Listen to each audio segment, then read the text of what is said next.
Governor Romney, and you're talking about this again tonight, talked about the weakness, talked about apologies from the Obama administration. Was that really appropriate right in the middle of the crisis? On that same day, the Obama administration had the exact same position. Let's recall that they disavowed their own statement that they had put out earlier in the day in Cairo. So we had the same position, but it's never too early to speak out for our values. We should have spoken out right away when the Green Revolution was up and starting, when the mullahs in Iran were attacking their people. We should not have called Bashar Assad a reformer when he was turning his Russian-provided guns on his own people.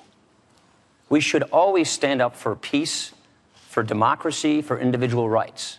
And we should not be imposing these devastating defense cuts, because what that does, when we equivocate on our values, when we show that we're cutting our own defense, it makes us more weak. It projects weakness, and when we look weak, our adversaries are much more willing to test us. They're more brazen in their attacks, and our allies are less willing to trust us. With all due respect, that's a bunch of malarkey. And why is that so? Because not a single thing he said is accurate.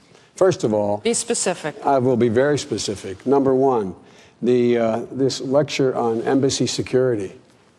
The congressman here cut embassy security in his budget by $300 million below what we asked for. Number one. So much for the embassy security piece. Number two, Governor Romney, before he knew the facts, before he even knew that our ambassador was killed, he was out making a political statement which was panned by the media around the world.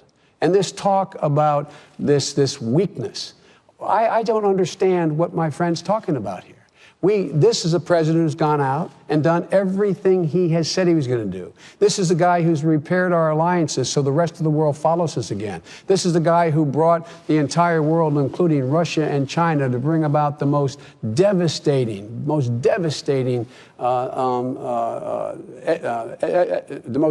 efforts on Iran to make sure that they, in fact, stop with their... Look, I mean, these guys bet against America all the time.